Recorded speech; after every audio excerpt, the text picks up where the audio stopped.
2015, an elite DFS Army Commando unit formed to bring high-level DFS strategy to the masses. Today, hated by DFS sharks and lineup sellers alike, they continue their quest to turn dope into DFS pros.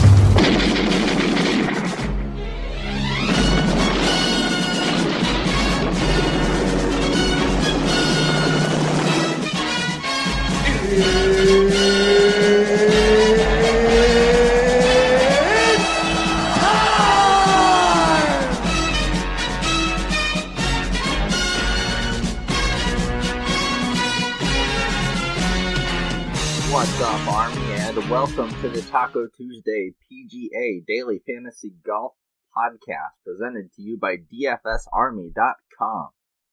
This week, we are headed to Torrey Pines in La Jolla, California, near San Diego, for my favorite event, the Farmers Insurance Open, and I'm really excited to be breaking it down for you guys today. Remember to check us out at DFSArmy.com. Use promo code TACO on sign up. Get a lifetime 20% off. We've gone up from 10 to 20% off. Good time to sign up right now. It'll support the pod. DFSArmy.com. Promo code TACO. So here we are continuing our streak of multi-course events. It was quite a fun one last week for the Desert Classic, where Adam Long, the 500 to 1 long shot that nobody owned at all, won out of nowhere, showing you once again that golf is quite the ridiculous sport. And just to put it into context, not only was he missing all of his cuts in the swing season leading up to this point, if you actually go back to the web.com Tour Championship, and even a bit further than that, he was missing cuts in the web.com Tour. So obviously something just clicked in Mr. Adam Long's mind, and he got his first professional win, and on quite the stage too. So mad props to him. Every now and again we just get these real crazy out there winners, and it's just a reminder of how ridiculously variant golf can be from time to time. And this is a place where, you know, variance is going to be at its highest, because the thing about this course, or should I say these courses, is they're going to push the issue. They're so long, the South Course being the longest course on the PGA Tour, that you just got to go for it. You know, there's some par 72s on the South Course. You know, they're just long and slopey, and you're trying to get to them. As we're on the North Course, you're trying to take advantage of that one day of scoring and easy par 5s. And you absolutely have to take advantage of your one round that you'll get on the North Course. And the evidence shows, as you can see in the tournament comparison tab on the research station, the driving accuracy percentage for both of these courses were among the bottom 4 out of 64 golf courses analyzed here. The driving accuracy percentage at the North Course actually is lower than the South Course, despite the South one being the one that's 7,700 yards long. Compared to the North 7,200 yards, they only hit 49% of the fairways on the North Course, although greens are a different story completely. They're much easier to hit on the North Course than the South Course. The South Course has some really unique holes, a lot of holes with extreme elevation differences. You've got some par 3s that are like straight downhill that is not going to be a shot that people are going to be used to seeing. It makes for some good TV, and can also kind of blow up your round at any time. Torrey Pines South is one of the hardest courses, along with one of the longest courses, and we'll see lots and lots of bogeys, rated bottom 3 in bogey percentage. And the course averages 1.3 strokes over par, making it one of the 6 hardest courses on the PGA Tour that we've been to over the last 3 years. The North Course is pretty average, minus 0.8 strokes, the average score on that course. The stimp meter rates around 12, at least on the South Course. Not sure about the North Course. The North Course, these greens were both POA Nua greens, which are slower, bumpier, a lot more random. They help bad putters out a bit, and there seem to be some guys that like to putt on POA, like Brant Snedeker's of the world. But the North Course was actually redesigned a few years ago, and they installed bent grass greens, which kind of similar, slower than your Bermudas and stuff. And some guys don't like bent grass as much, but it usually doesn't make too big of a deal. Bent grass is pretty much the standard, typical grass layout of the PGA Tour. Now, I think the most overblown thing of this that we're going to come across this week is just targeting the bombers, the guys that hit it super long. It is helpful. It can be helpful here a lot of the time. On some of the holes, we have some 600-yard holes. It's going to come in handy, but for a lot of the holes, not the case. It's really not that big of a deal, honestly. So what I've done here is I ran the correlations for just each event over its 6 or 7 year history, just all the numbers, and I looked at everyone's season averages going in with different stats and how that correlated with their success there. And of all the events with ShotLink data, I've got about 43 events here. The Farmers Insurance Open rates out as the third lowest when it comes to correlation between driving distance and success, which is kind of fascinating because it's often cited as a bomber's course, but the numbers don't really seem to back that up. Honestly, it's very hard. Or this course overall has very low statistical correlations with success, be it driving distance, greens regulation, driving accuracy. They all rate out like bottom 5, bottom 10, lowest. The only things we really see stick out a little bit more than usual is around the green a little bit and adjusted strokes gained to the field, or adjusted field rank. And that one, it's fourth out of the 43 courses that I'm looking at here. All the others, very low statistical correlation with success here. So it really just seems like long-term form that you want to mainly focus on here. Just form coming in. And yeah, honestly, the driving distance aspect of it so far has been kind of overrated. You've got a lot of shorter hitters that do really well here. And there are just more factors that come into play than just the distance.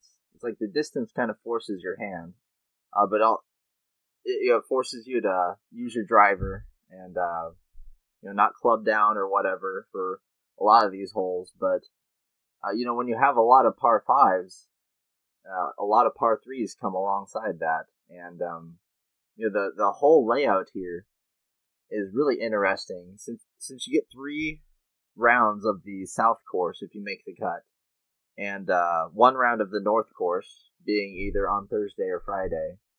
If you add them all up, you see that there are some real big splits this week as far as hole types. Like there are only 4 short par 5s, and those are all on the Torrey Pines North Course, as where all the ones on the Torrey Pines South Course are all long. They're all significantly longer. And the par 3 splits are even more egregious. There are only 3 short par 3s, as where there are 13 long par 3s. They all hover around the 200 plus range, and you have some 220, 230 yard holes. And there's significantly more long par 3s here than at pretty much any other course. It's quite a thing to see. The par 4 spread out is pretty normal. 6 short ones, 14 medium ones, and 20 long ones. Of course, it's going to lean more towards the long par 4s, and that's going to be a key split, but it's really the egregious amount of long par 5s and long par 3s.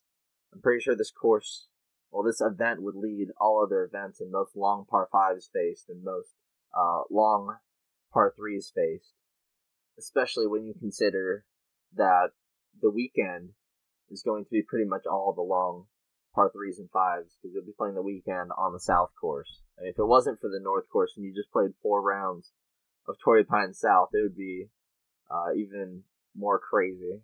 So all that said, you look at course history here, and you see a lot of guys have a lot of success year after year after year, and then will randomly miss the cut.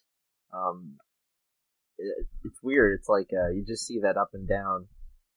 It's pretty much everybody has a missed cut here, with it being such a hard course with the variance turned up. Actually, if you look at the scoring standard deviations, which are in the tournament comparison tab, which kind of shows you how spread out the scores are. They rate both courses rate towards the bottom. It's all over the place with all the bogeys, double bogeys, even eagles to be found on the north course. The scores are going to be quite spread out, and just the amount of variance for a full field event is going to be pretty high. Even considering it's not a no cut or a pro-am or whatever. It's technically multi-course, although mostly take place on the south course. It's just the way that the courses are. It just shakes things up a little bit. You'll want people who, I kind of lean a little bit towards some veterans here, just because the course is such a challenge with the difficult shots and the elevation differences in your approaches and even off the tee. And not really going to, not going to focus on putting pretty much whatsoever. Might even take the bad putters or go after the bad putters especially. Or the people that just putt better on POA NUA greens. So that's basically how I would like to attack the slate here. And we're going to hop into the player pool here for a little bit. I'm just going to show you something else I added to the new research station here. Pretty much a revamp of what I had last year for the showdown tools. This year, what I did was I took you start with the historical average showdown fantasy score from the previous few years as a baseline for everybody. And last year in the showdown tools section, the splits pretty much showed you how many points gained or lost in each given split. And that just kind of went by raw fantasy points, and it didn't really take into account the scoring differences between tournaments. I mean, here the scores are going to be in the 30s, as where last week the scores for Showdown would have been the 40s, 50s. So I wanted to find a way to take all that into account more. So I start with the baseline number for, again, the average at the event that we're at in a given week. And then instead of looking at the raw fantasy points lost or gained, I looked at it as a percentage, percentage to the field average gained and lost, which is just a lot smarter. Should have been doing this the whole time, but it pretty much tracks each percentage from each split and applies that to the given default score here. So for each of the splits you're seeing, the round 1, 2, 3, and 4, AMTs, PMTs, easy courses, hard courses, weak fields, strong fields, the weekend splits, you'll see a number that's kind of in the ballpark of what you're going to kind of be aiming for. And it's similar to their average overall, but they're going to be different. But it just allows you to see the scores more in a context of the scoring expectation for each guys for the week. And you can just go, if it's round 2 showdown, just sort by round 2 scores. And just look at it from highest to lowest, pretty simple. You can get a ballpark of what scores are expected. And again, with the showdown weekend stuff, salaries don't really matter whatsoever. The scores are just going to be way too close together, and you're just going to need whoever goes off in that round, whoever that may be. And the ownership is always ridiculously slanted towards the most expensive guys, so usually it makes sense to get off of them.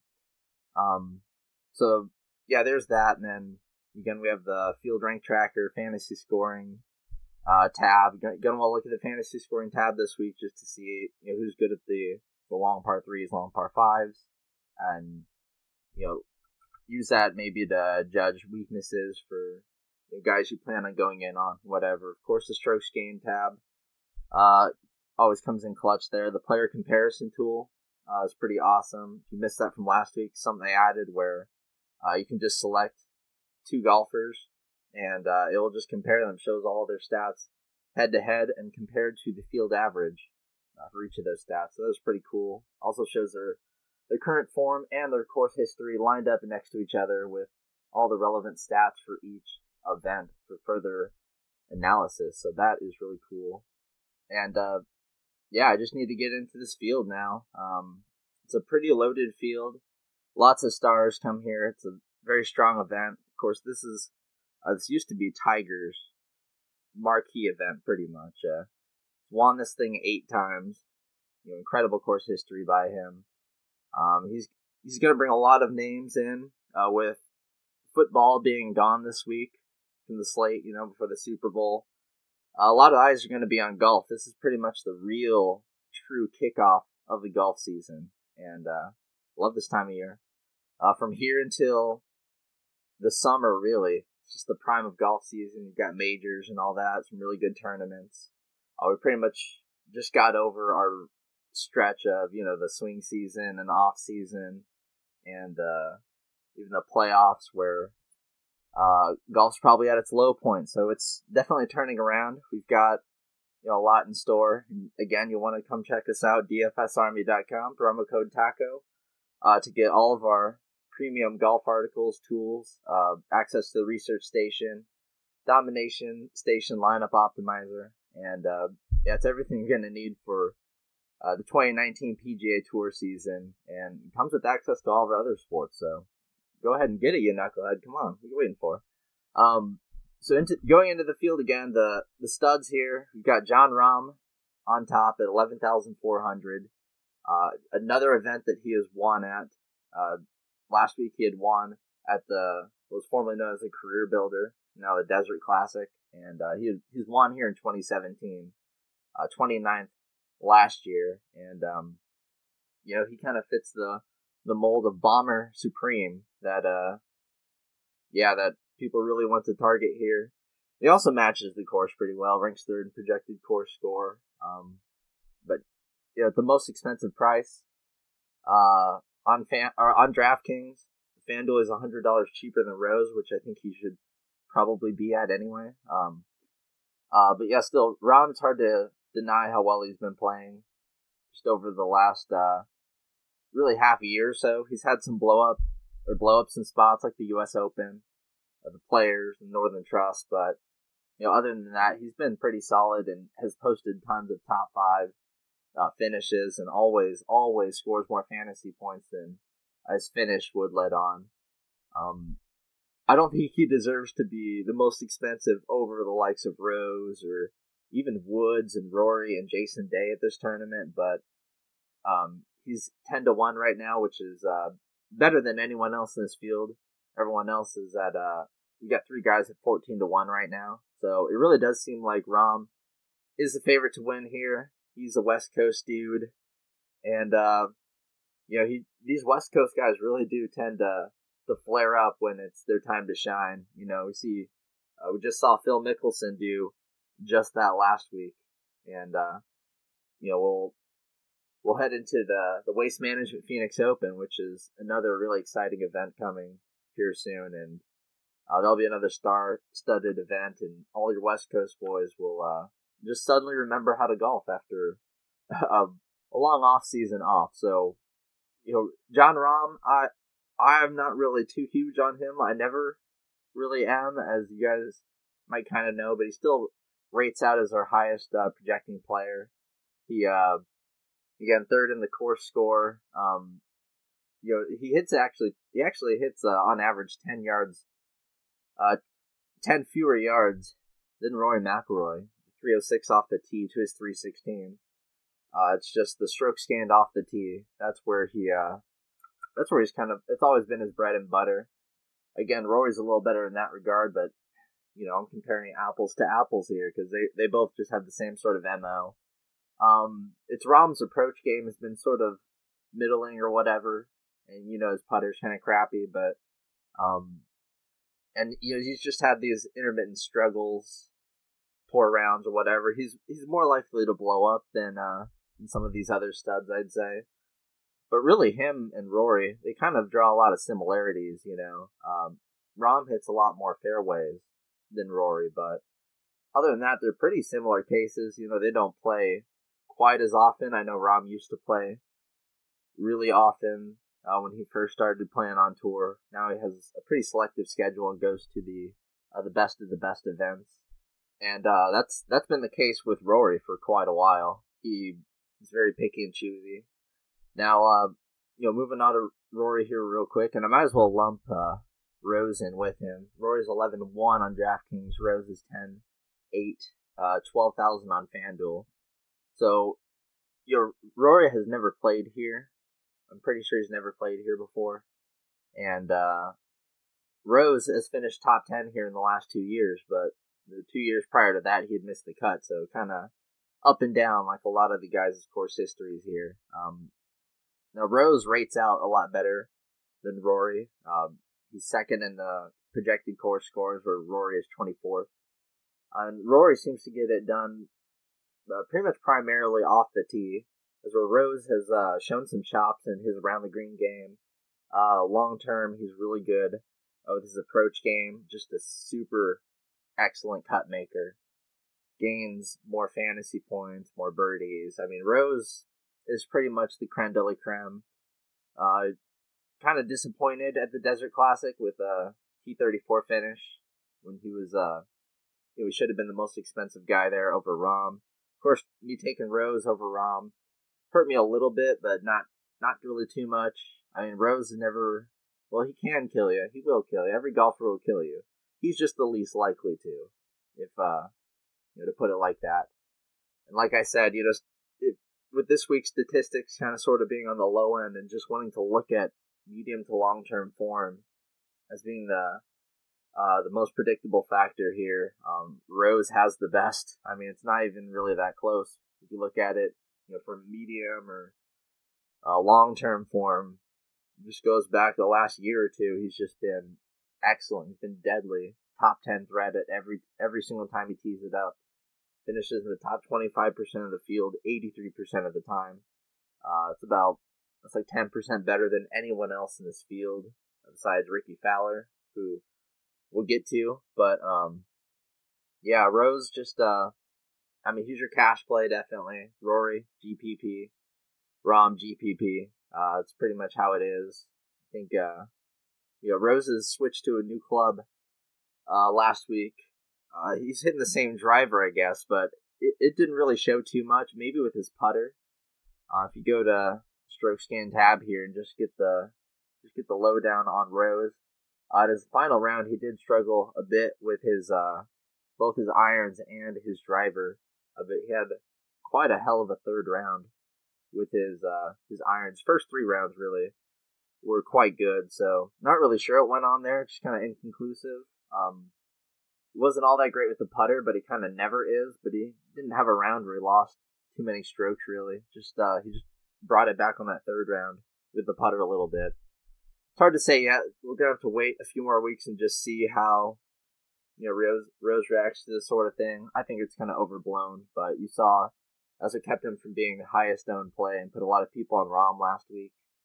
And then if you look down here, another guy snuck to 14-1. Who is at a really nice price tag, in my opinion, is Tiger Woods. $10,500. Winner here a bajillion times. This is his course. 23rd last year. This was where he kind of got his miraculous 2018 season off to a rolling start here before he really blew up. What was it, Pebble? I do believe it was. Yep, or the Valspar where he finished second. That's Paul Casey. And then Arnold Palmer. That's what it was. He did, and he also top 10 at the Genesis too, but he top 10'd everything last year. He was just a beast, and he hadn't really shown signs of slowing. I mean, he lost to Phil in the head-to-head, sure, but he ended the season on top at winning the Tour Championship. We haven't seen him at all during the swing season, except for at the Hero World Challenge, which he always sucks at. I mean, last year he finished last there as well. So I'm not going to read too much into that. And he doesn't really care. It's at a dang resort. It's like the Crowless Punta Canas. I always try to not put too much weighting on something that takes place at a resort. But Tiger Woods, I love him. His approach game and his around the green game last year was just immaculate. Super steady and consistent. the approach game kind of came and went a little bit towards the end of the season, but he was striking it so well all season long, really. Just, it didn't really go anywhere either. If you look at the just strokes gained approach splits, of all the studs, he has the best over the last 10, last 25, last 50 rounds, and has the lowest consistency, which, if you know consistency works, you want lower, not higher, since it's really just standard deviation. So, but yeah, Tiger Woods, I mean, even, I kept saying it last year during the pods, even if you just erased his name and put Joe somebody there, with all of his stats there, I would strongly recommend you play Joe somebody. He hasn't done all too well in his California stints over the last year, but he's only played at 2 of those events, so I don't care about that. It's freaking Tory. Not too much to say about Tiger Woods. I would play him in cash and GPP. I'd just make him a core play. It's like Tiger Woods, cool. I love being able to praise Tiger Woods, and I plan on using him myself a lot. Might even lean a little bit more towards him being a cash type player. He kind of doesn't gain a ton of birdies anymore. It's weird how it is, but even still, if you're looking for people with pedigree here who know the course in and out, and you're not going to find a better candidate there than Tiger Woods. Maybe next guy I'll talk about, Mr. Jason Day, who decided to sandwich a few missed cuts here with wins in 2018 and 2015, a runner-up in 2014. So this guy knows what it's like to be in contention here. He's got a few wins over the last year that people might be sleeping on. Day's never going to be too popular with ownership.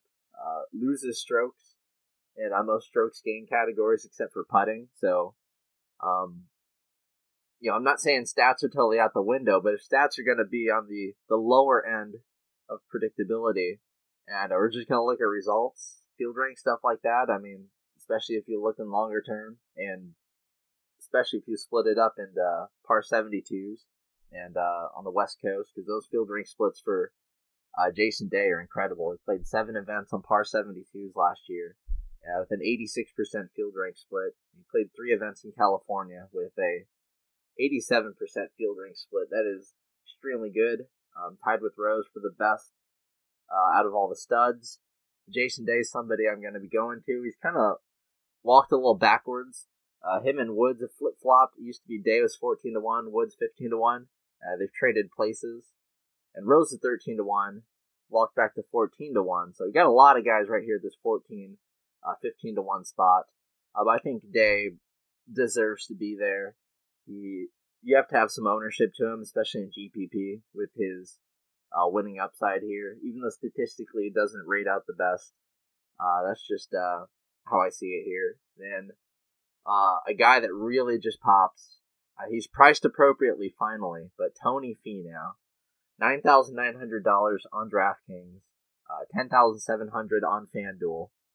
Played her 4 times, finished 6th, 4th, 18th, and 24th. Just been a beast. Made 84% of his cuts last year. That's right on par with the other studs. Bombs it with greens of regulation. Gains tons of birdies. Gains the 2nd most fantasy points of anyone in the field. You can look at any adjusted field rank split, and it's going to look incredible. 80% or above, pretty much. Dude is a monster. His stats are that of the studs now. Like, you can just see it, and stroke stand off the tee approach, especially off the tee, kind of his bread and butter. He's going to be very popular. Luckily, he is priced appropriately there, so maybe on FanDuel it'll get kind of crazy, but on DraftKings it'll be a bit contained. Maybe if he was $100 more expensive and was right at the $10,000 mark, it might keep some people off, but the course history is incredible, and he pretty much checks every single box you're looking for here. So Tony Finau, one of the strongest plays you can make this week. A cash game play for me. I know I've pretty much recommended everyone up to this point, but that's just how it is. I think Woods, Day, and Finau and Rose especially are really strong. And then you've, I'd say you kind of dip down a little bit here. The odds of these next 2 guys are right in line with Leishman. I just think they're inferior fantasy plays that have just been playing really well recently. So that's Mark Leishman at $9,700, who is over the last 5 years, 4 top 30 finishes, a runner-up in 2014, 8th last year, and he's been on quite the tear over the swing season. And early on in this season, won the CIMB Classic, 3rd at the Sony Open, and 4th at the Tournament of Champions. He's riding some hot form, and is just a pretty good player overall.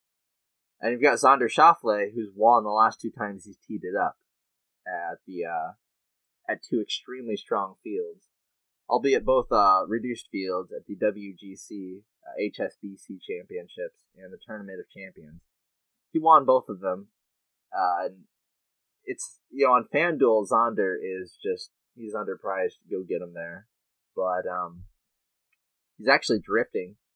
He's drifted past Leishman a little bit. He's 18-1, right there with Finau. Leishman's 19-1.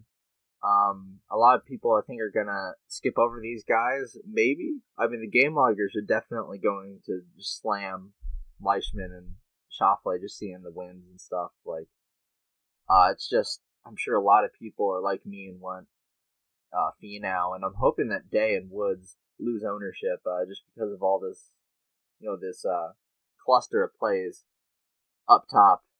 The only real concern here with these guys is Xander has played here 3 times and has missed the cut all 3 times. And a similar concern could be said about the next guy up, Ricky Fowler, but we'll get to him. With Xander, of course, just I'd say just grab some shares in GPP, maybe put him 5 to 10% of the domination station or something, and just have him. Just hedge your losses there, but I wouldn't really make him a core play. I don't know how I feel about guys that have won twice in a row. Thinking back recently, the only times I can remember is like Graham McDowell over the swing season a few years ago, and that blew up. Adam Scott did that a couple of years ago, I think 2016. But he had a really good year then, pretty much. Jason Day did that a few years ago, again during a really strong year. I don't know. Maybe Xander is just. I know he loves to just destroy reduced fields like the Tour Championship, Tournament Champions, and all that, WGCs, and strong fields. And this is a pretty strong field. It's definitely not a reduced field though. I don't know. Like I said, just have some exposure there, but I wouldn't go in on Xander just because of the awful course history. I also can't decide if it's Xander or Xander. I go back and forth. But then to Ricky Fowler. So $9,300 is really cheap for Ricky, right? Very cheap. Even $10,900 on FanDuel. Very cheap for him. His course history here over the last 5 years is kind of shocking. 3 missed cuts, then T61, and then missed cut. 6th in 2013 and 13th in 2012. That's really strong there, but he's priced pretty similarly to Xander. Xander's 18-1, and Ricky Fowler's 24-1. We've seen him a few times over the swing season. He's looked fine. 4th at the Shriners, 16th at Mayakoba. Rates out pretty well for the course. Adjusted field rank splits. He hasn't played as much as a lot of other people over the last year, especially over the last 25 events. Only played 8 of them. But 87% adjusted field rank in the split. I mean, it's really good. I think he's going to be popular. Unless people know about his course history. Ricky's always popular, and that price is really kind of crazy for him. But I think that's going to be part of the reason that guys like Xander or Leishman, I'm not sure if they're going to be overlooked for the likes of like guys like Fowler and Finau, or if their game logs are just good looking enough to keep them in. I think a lot of that has to do with contest selection too. So with Fowler, I don't know. I think perhaps in the lower dollar entries, say more people play him, and the higher dollar entries, more people avoid him. It's pretty much how it's going to work out. So he would kind of be like not a sharp play in that sense, but I still have no problem playing him personally. I think he rates out great. He doesn't really have any concerns outside of course history, and course history is kind of overrated as a whole. So if you're not a course history guy here, I mean, Fowler's your guy. If you are, then don't play Fowler. Kind of has to do with your personal stand on course history, because that really just sticks out as the giant thing with Fowler there. You've got Patrick Cantlay at 9,200. Very expensive on FanDuel, 11-1 over there. Good price for him. He's just kept his steady roll going. Go to the field rank tracker here. That's why I love this thing so much. You can just see what percentage of the field he's beaten over the swing season. 89%, 92%, 99%. And last week he beat 95% of the field. He had a pretty bad last 2 weeks of the playoffs. Choked there quite a bit, 31% and 19%, but go back much farther than that, it's pretty much tons of 90s, because he's finishing top 10 all the time. And you can even look at his top 50 rate here, or his top 25% rate. 68% of the time he's finishing top 25, and 45% of the time he's finishing top 10%. That's better than the likes of Finau, better than the likes of Jason Day, Leishman, even better than Rahm. So, Cantlay, a cash game consideration here. 51st last year, meh. Back in 2013, he missed the cut as like a little, or not a kid, it was pre-injury Cantlay. So, it's not really hard to recommend him, actually. I'd pretty much just say Cantlay is a cash play. And, he's in GPP even. He's, you could go worse. But, Cantlay, especially the next guy I'm going to talk about, some really strong cash plays here.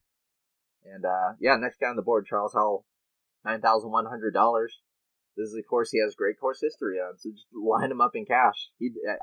How many times do you need to prove himself when he has amazing course history at a place, and it's early on in the season? Like, this is just his stretch where you play Charles Howell III. And last year, sure, he was underpriced until probably about up to this point. But you can see it. You just need to read off his finishes, and that's pretty much all you got to think about, along with the fact that he's been playing great and he's won recently. 6th, 2nd, 16th, 5th, 37th, 9th, 43rd. Dude's a beast here. Pretty much a solid bet to make the cut. You can start your cash game lineups off with Cantlay and Howell, and that's perfect, pretty much. See if you can do Finau and just build from there. That's probably what I would do in cash. That's probably what I'm going to do in cash, to be quite frank. Another guy with some good course history, Gary Woodland, $9,000. Also, just good form recently, if you don't count the third round at the Sony Open, which is god-awful in the MDF. Just really bad. Other than that, had 3 top 5 finishes since the start of the swing season. And he has 4 top 20 finishes here in his last 5, or over the last 5 years. And he's made the cut 6 years running. Woodland, just another play that you can play. It really just depends on how bad, or how much one bad round shakes you off a guy. $9,000 is a pretty fair price for him. Then $8,900, huge polarizing play here. It's the shell of Jordan Spieth. This guy, again, I'm gonna have to go to the field rank here just to show you how bad Spieth has been. This is his form leading up. This is his swing season: 43%, 36%, 59%. Not too great. Okay, so his playoffs: 19%, 88%, 79%, 93%, and 16%, and 95%. So we've got some good finishes there, specifically at the 2 majors, the Open Championship and the PGA Championship, and that honestly extends back to, of course, the Masters. I mean, if you hide his finishes at majors, things like even the Players and stuff, it's not good at all. He has the Byron Nelson and the Dell Technology Championship, where he actually had decent finishes at, and all the rest of his finishes were pretty bad. He's good at the Genesis Open, I guess, but just anyway, compared to the Jordan Spieth of the year prior and the year before that, it's not even close. It's going to be so hard to predict, and he's just fallen off more and more as last season went on, and it's just culminated in this really bad swing season. It started off with a ugly start to the year, missing the cut at the Sony Open. It was only by a stroke, but still, $8,900 for Spieth, and especially the 11-2 on FanDuel. It's going to be hard to justify playing him too much, and I still think a lot of people are holding on to his namesake and playing him because of that. The one huge benefit I do see him having here, though, is he does rate out fourth in projected course score, and if you look why, it's that long par 4 scoring, really good on those, and there are 20 of those on the course. Also the long par 3 scoring, not too shabby at those either. So yeah, Spieth, I mean, pretty easy to come up with a take on him, depending on how you feel about him. Then you got a few guys that will be kind of skipped over here. Cameron Smith, I mean, you might have a dabble at him because he can top 5, top 10 a lot of the time, but he's just too expensive. And Patrick Reed, who you should probably dabble in him a little bit as well, but same sort of thing. I'd play Reed over Smith, obviously, here, but, you know, this is just the little field, the little group of people in between the really strong plays. You've also got Alexander Noren, who debuted here as runner-up last year. Had a good PGA Tour season last year, to be quite honest. In his 3 California events, adjusted field rank split 91%. That's extremely good. Of course, includes that runner-up from last year. That helps out a lot. But yeah, just he was priced pretty well. Priced right in line with his odds, so it's not like he's a crazy value or anything. But I think that ownership-wise, he's going to be on the lower side of things. He had 2 starts at no cuts during the swing season for 18th, and I think some of his Euro Tour stuff is up there, and that's about all we've got to go off of with Noren. And yeah, he should be a pretty strong contrarian play. I don't really see too many weaknesses sticking out of his game. Maybe his approach game is a little meh, and he relies a bit on putting. But other than that, I mean, just you know what you're getting with him. You're getting a lower owned contrarian option up here that you got to spend on. Now Cameron Champ is going to continue to be popular. I know he it looks like an MDF at the Sony Open, if I'm not mistaken, or just made the cut and then did fuck all.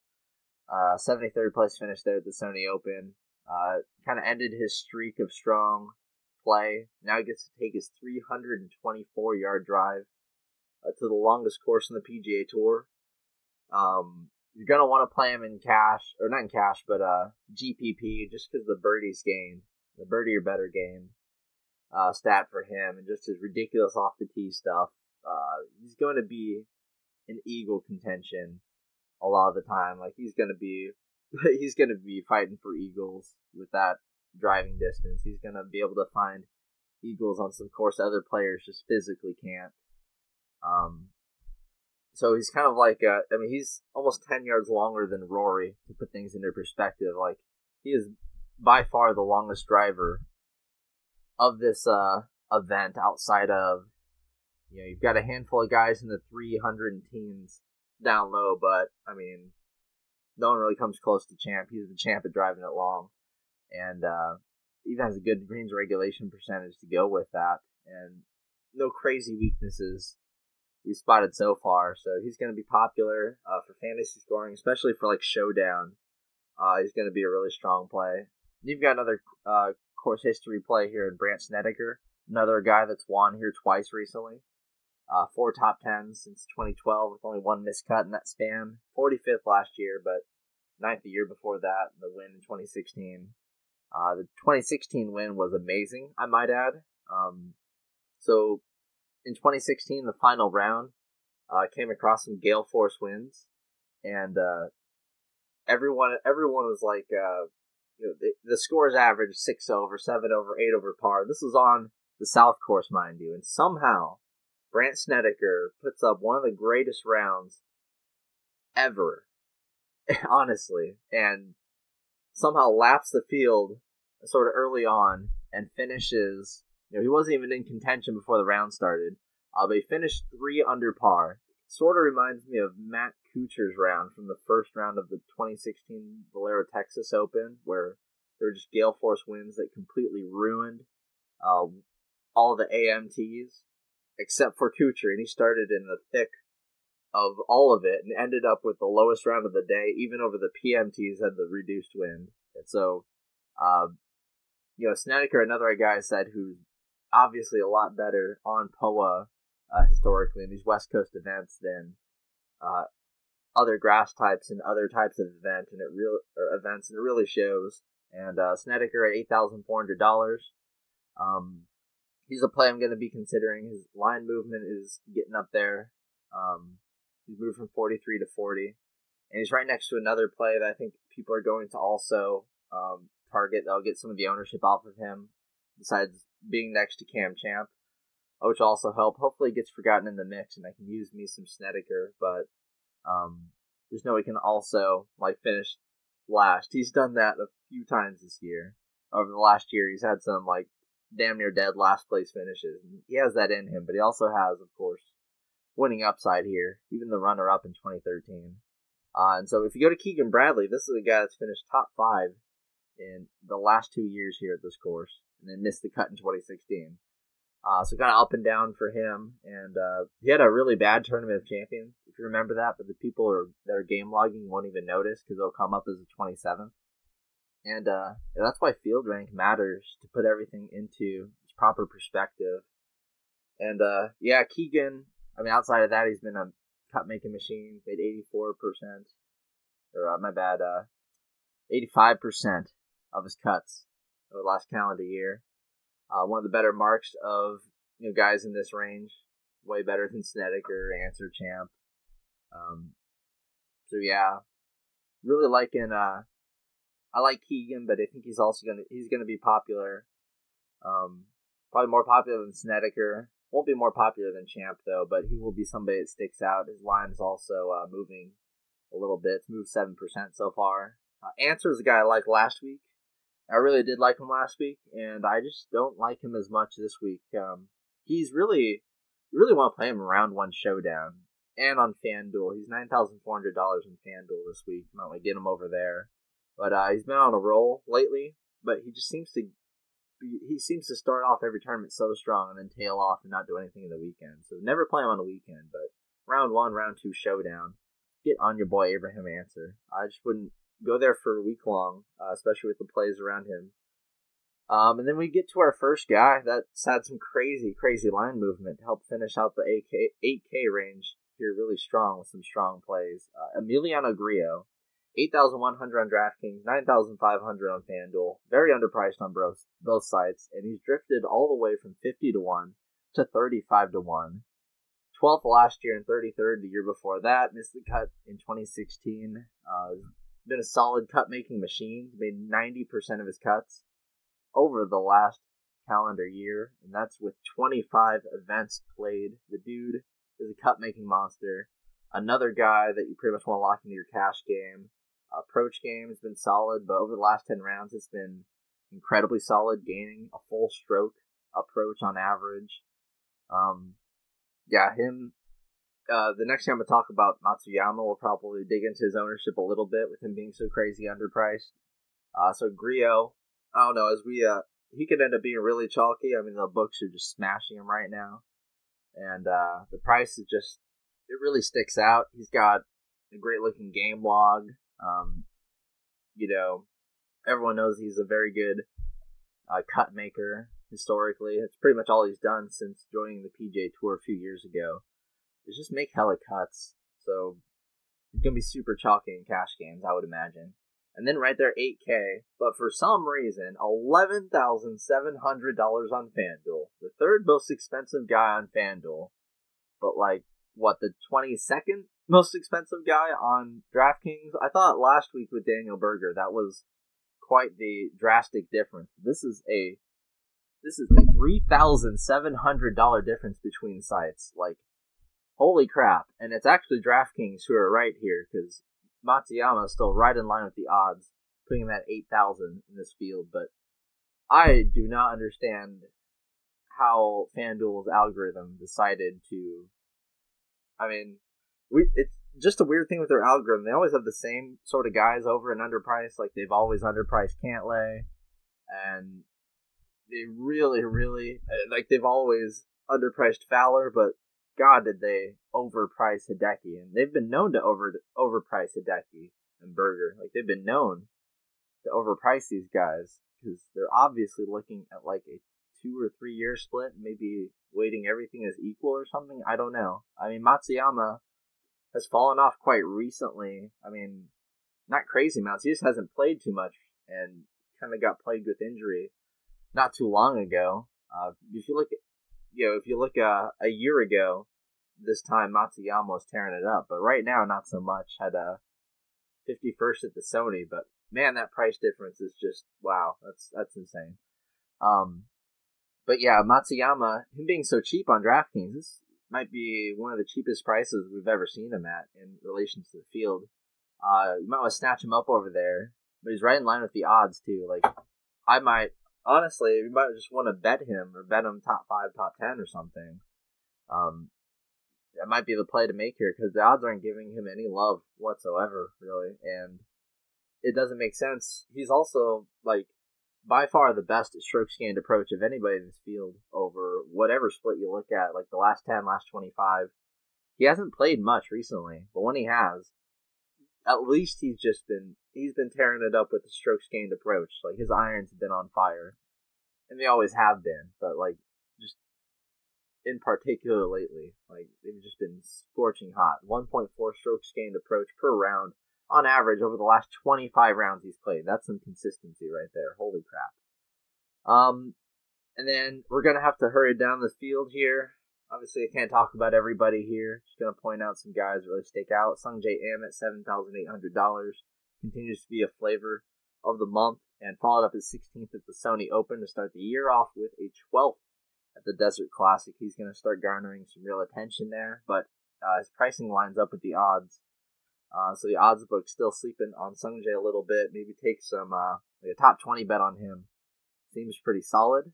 In his 4 events played on the West Coast so far, 92% adjusted field rank splits. The dude is balling out on the West Coast. So get you some Sungjae while you can. That strokes gained off the tee has been incredibly consistent and just always gaining lots of strokes off the tee. So no real reason to get off of Sungjae this year, or this week at least.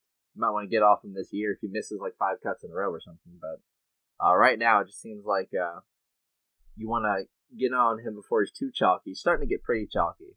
I'd imagine he's going to have his fair share of chalk here, but he won't be crazy unless he has another performance like that in a row. Then he'll start to get out of control and be one of the most chalky guys on the board if he doesn't get priced appropriately sometime soon.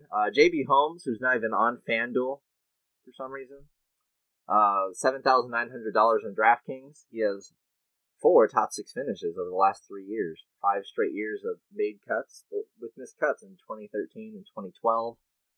He hasn't played much. Only played once since the CJ Cup back in like October. That was at the Mayakoba Classic, finishing 48. He ended the season pretty strong, actually. He had a bad playoffs, but started off the swing season the 9th at the Safeway, 13th at the CIMB Classic. That was out of 70 golfers, and then 23rd at the CJ Cup, which is also about 80 golfers, both of those events. And, you know, he was kind of up and down last year a bit, but ended up making more cuts than the year before. And, you know, he was always known as this super long bomber, and this is what he does, you know, par 5s and all that, but only hit it 300 yards off the tee. Started to slow it down a little bit there. And he's still gaining strokes off the tee. That's his main calling card there, but actually had a pretty good year with the approach game. Well, it kind of tailed off towards the end. He just has the course history going for here. It's just another one of those plays. Price is probably pretty fair. Not really getting movement one way or the other on Vegas, so just another play to consider here in this upper 7K range.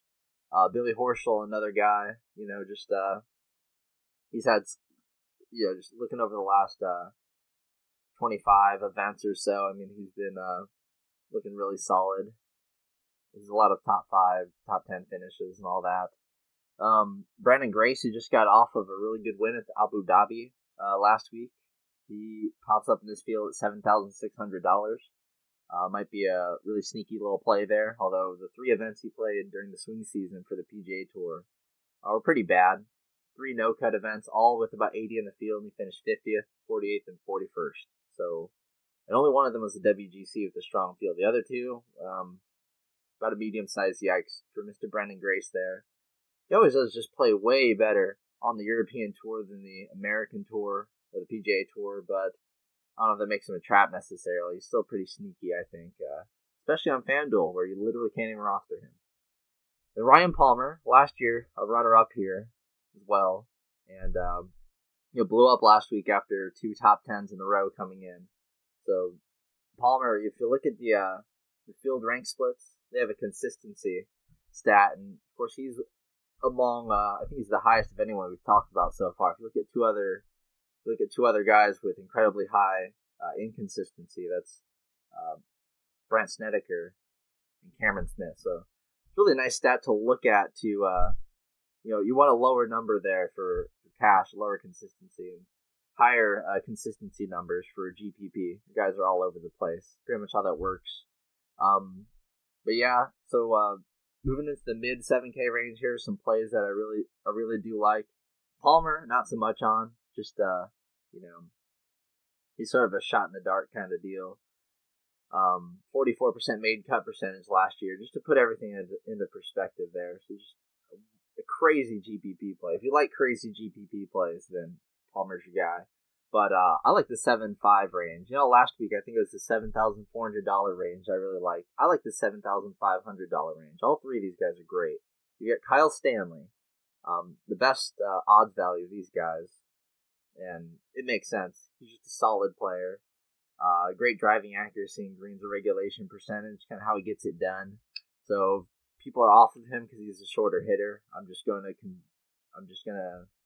not worry about it because I'm not really worrying about driving distances this week. I know I kind of mentioned it with Champ. That was just something obvious that needs to be pointed out. But like I mentioned with the correlation numbers I had ran, I don't really see all that much of a point in to invest in driving distance for this week. So it's also the case for my other guy. But you guys know why I'm about to recommend Chang Soon Pan. That is my countryman, my fellow Taiwanese individual, tearing it up on the PGA Tour. And this is where he kind of blew up a few years ago.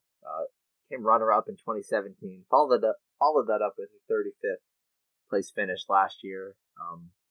Wasn't on him last week. Ended up making the cut, coming 51st.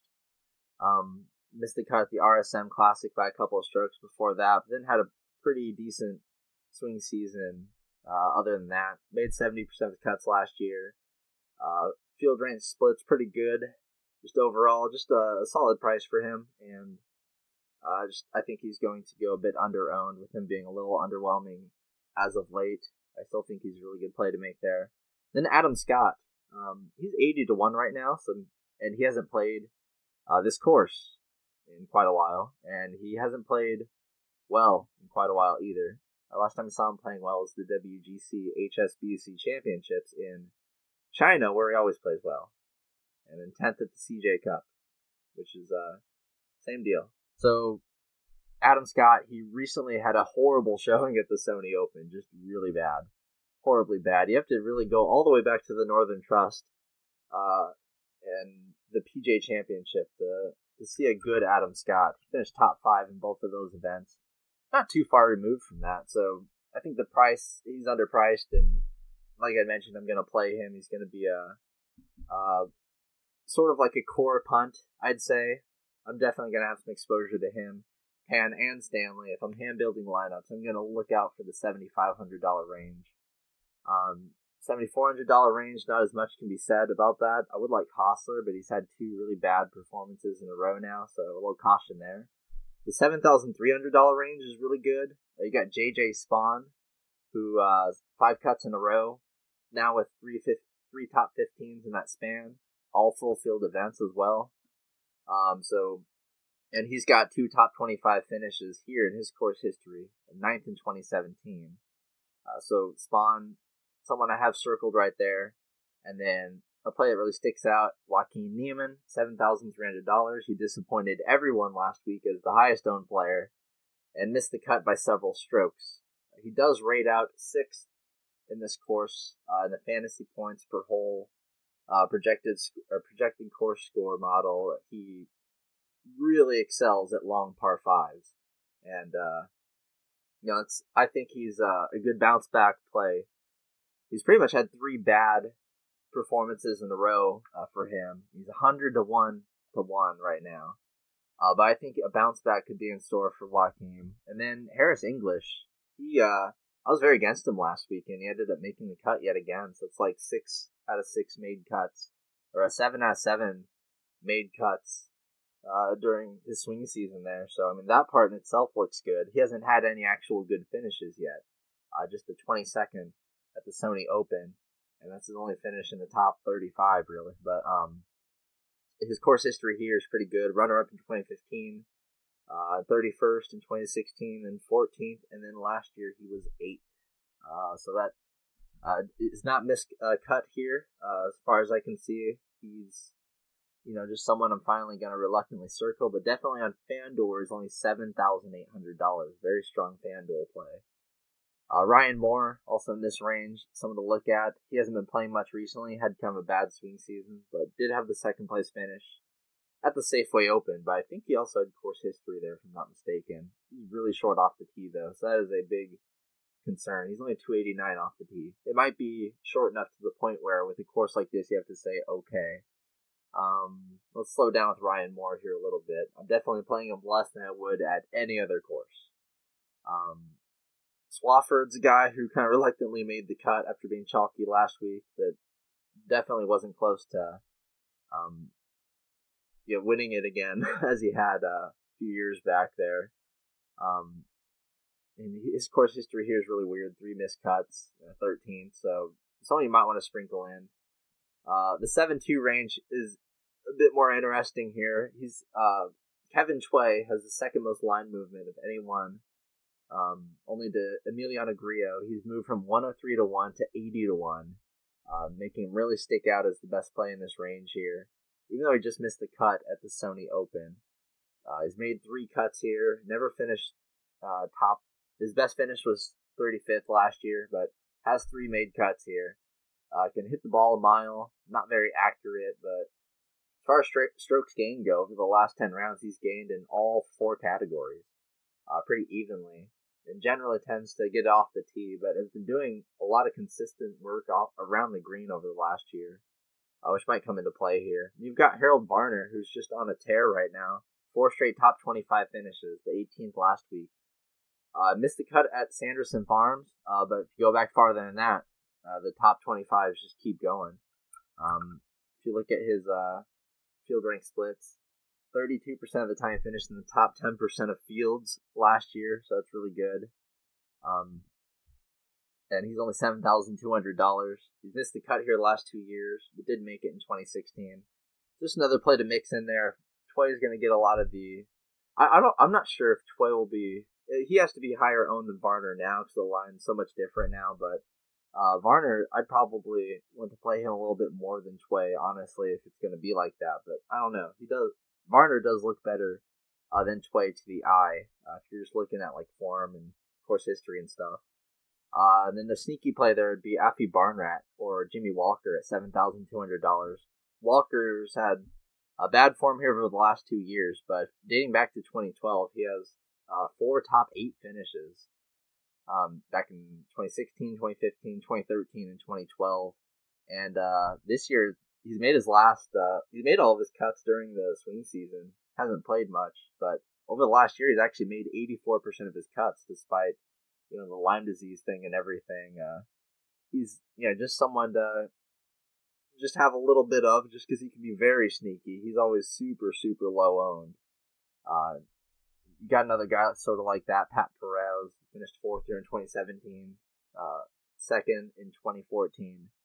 Missed the cut pretty badly in 2016 and 74th in 2015. So it's hard to really say with him. He's missed the last 2 events he's played. He's been pretty bad, but 6th at the Mayakoba Classic, 7th at the CJ Cup.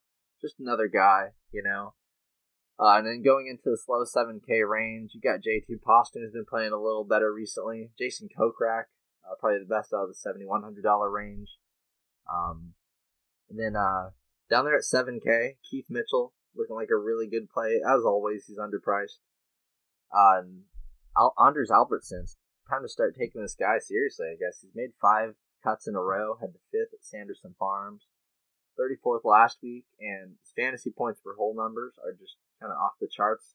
Still is a low sample size to work with, so, he's made 83% of his cuts so far.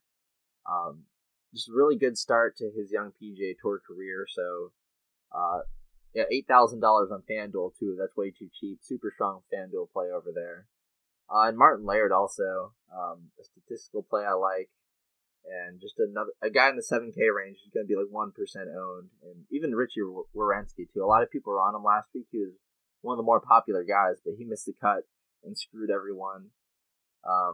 He could also be a play, but he's $293 off the tee. He might also start to get to the point where he's a little too short.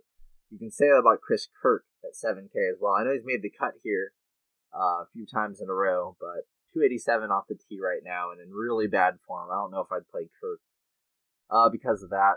So dipping into the 6K range, for the upper 6K range here, Nick Watney kind of sticks out. Just solid cut maker with some top 10 finishes here in the past.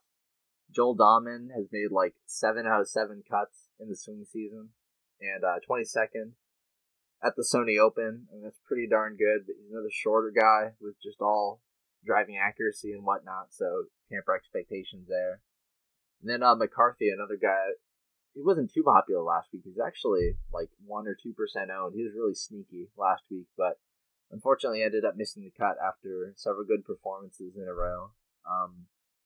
Chesson Hadley is at this price. Bud Colley is at this price. They're all pretty similarly sneaky. Actually, Hadley, kind of shocked that he missed the cut by multiple strokes last week. He started off with an incredibly hot round 1, but that's the way it goes with the 3 round cuts.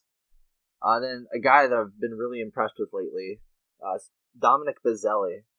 He's has 5 straight made cuts in the last 6 weeks on tour alone, and has the 11th at the RSM Classic and came 5th last week at the Desert Classic. And if you want to look and see how he did it with the strokes gain tool, so Bazzelli, it wasn't off the tee, it wasn't even approach. It was he had some ridiculous numbers with his short game. Around the green, he gained 4 strokes in the 3rd round. It's pretty crazy. It's not the only time over the last 20 he's done that either. He had a round where he gained 5 strokes around the green. Those are like almost Tiger numbers. Like insane. And then he was putting like crazy the first 3 days of the tournament. And that flipped big time. He lost 3 strokes putting on the last round of the tournament. That really is what sunk him there. So, I mean, Bazzelli, I've just been on him and he's been low owned and I've been enjoying that. But, a lot of it is putting, so, and the short game. So proceed with caution. And yeah, that extends for everybody. I'm going to talk about down the 6K range here. Go to 6-7. The 3 guys that stick out there are Sam Ryder, Roberto Castro, Rory Sabatini. Castro's been pretty weird. Since he had a really good Web.com tour season and got his card back, and since then, it's almost like he totally forgot about the 2018 season where he was miserable and kind of got back into that like 2017 sort of form. Like there's just a few FedEx Cup playoffs ago where he ended up making it into, I think, the second to last leg, just because he had some terrific performance after terrific performance, and he kind of fell off the face of the earth. And now he's sort of back in a ways, hitting his strokes gained approach. That's his calling card, and he does it tremendously. Also good around the green. Just he's short enough, 287 off the tee, that I have to really, offer caution with him. That's the one thing here. I know he's made 3 of his 4 cuts here. He's never had that great of a finish or anything. Sam Ryder, $6,700. He, I mentioned him as someone that's played really, really well alongside Tiger in the past. And this is like the ultimate Tiger course. And he's had some top 5s over the swing season. 3rd at the Shriners, 4th at the Safeway Open. I just see some upside in this play. And then Rory Sabatini. I like him on FanDuel where he's $7,900. It's really cheap for someone that made 83% of his cuts over the last year. That was that was in 24 events, so that's a pretty damn good sample there. He's made 3 of his last 4 cuts here at this tournament, and the 3 cuts he made were all top 25s. So for 6-7 on DraftKings, 7-9 on FanDuel, it's pretty good. He's made his last 3 cuts in a row on tour. Like I said, you go back further, he has a really good made cut percentage. Don't like a lot of guys in the mid 6K range. It gets pretty bad. At this point, if you're going down dumpster diving, you might as well skip all the way down to the bottom. And one play that I don't really want to recommend anyone much lower, honestly. I don't really want to say. Just one guy that sort of sticks out for me for whatever reason is Josh Teeter. In 2013, he finished runner-up here. He made the cut last week at the Desert Classic. Now, overall, he made 29% of his cuts over the last calendar year. So, I mean, we're talking about a dead minimum 6K guy, right? I mean, down there with Grayson Murray, right? Just ridiculous sort of play. But might just be worth a little hint. He's gotten line movement. He's gone from 440 to 1 to 400 to 1. So still 400 to 1 guy we're talking about here, but he's made cuts recently, been right there. And for some reason, he sticks out in the fantasy scoring splits, and you can actually see what that is here. So if you go to Mr. Josh Teeter, it's he really sticks out at short par 5s, which, I mean, he's going to love that for the North Course, but it's his par 4 scoring. Really, that's, and I guess overall his par 5 scoring is pretty good. Just from all the rounds that we have from him, which add up to, make sure this isn't really tiny. We have 19 rounds from him. Only 9 were shot link rounds, so still got to air a little caution there. Not really sure why I even talk this guy up much at all. Another guy I'll mention who's pretty much come dead last over the last 2 weeks. So again, we're dumpster diving here, but Seth Reeves hits the ball 317 yards off the tee. He's made 71% of his cuts over 7 events that he's played. He's played a lot during the swing season. A mixed bag of results. It's just in the last 2 weeks he's finished almost dead last in both those fields. So can't really feel too great recommending him, but he did finish 4th at Sanderson Farms Classic, which is also another huge Bombers course. Just something to consider there, maybe, like in a quarter arcade. That's what I'm talking about. Try not to bet more than like $1 on these guys, So that'll do it for the field here at the Farmers Insurance Open. And just real quick, go over general strategy here. There's just a huge. The pricing on DraftKings up top is pretty good. I'll give them that this week. FanDuel, not so much, as always, but DraftKings did pretty well at pricing the upper range here, so you can pretty much go with whoever you really like up here. And again, the guys I'm really focusing on for cash, it's Cantlay, Howell. It's going to be maybe even Answer, someone you can play in cash, just because he tends to make the cut, start off the event so well. Not going to go Matsuyama in cash just because he's still got some question marks up there. So I'm going to take guys like maybe Stanley and Spawn, maybe. Not so much Neiman, even though they rate out around the same. Spawn can be the safer sort of option. Keith Mitchell, also a cash game play that you can play, but I wouldn't play like Albertson in GPP because that wouldn't make much sense. He's so young, doesn't have the acumen or whatever. But yeah, even Fowler. If you're up top, Finau for cash, or Rose if you can afford it. But I don't think you're gonna be able to spend that much. And of course, Griot, probably number 1 cash game play right there, Griot. And then for GPP, the targets, I think Rory's going under-owned up top, but I think Tiger's just the way to go. I think I'm not gonna say he wins this thing, but I like Tiger, I like Jason Day, and I like Finau for GPP. I like Finau for everything. Probably just the strongest play up top. He actually rates out the highest besides Cantlay as far as value goes. Ricky Fowler, I would keep him to. I would play if it wasn't for the course history here, I'd have Fowler in cash like always, but you're going to have to be a GPP play here. You need some Xander, you need some Leishman. Spieth, who knows? Just do whatever you want with him. You might want some Woodland. Howell, I'd keep for cash if you separate those. Then Cam Champ, you're going to want him for GPP. Alexander Noren, I want to take a shot at him. Yeah, just those are the studs you're pretty much going after. Then, like I said, some of the ranges down low that you're going to want to focus on.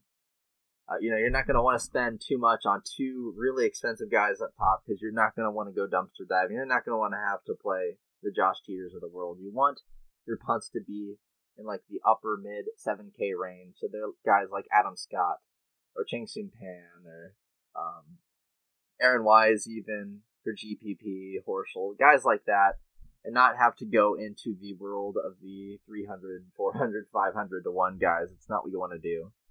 So yeah, that'll do it for the Taco Tuesday PGA DFS podcast presented to you by DFSArmy.com. And if you want to support the pod, if you enjoy what you've heard and want to come check out all of our tools, want to use all the different tools on the research station, the domination station lineup optimizer to easily make hundreds of lineups.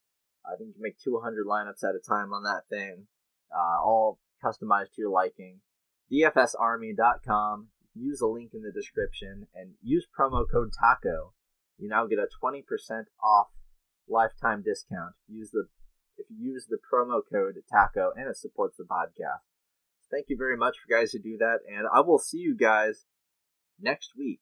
And until then, you guys take it easy. See ya. Thank you for listening to the DFS Army podcast. Join the DFS Army today and gain access to our private Slack chat, where you can chat with real DFS pros and coaches, as well as other DFS Army members with winning track records.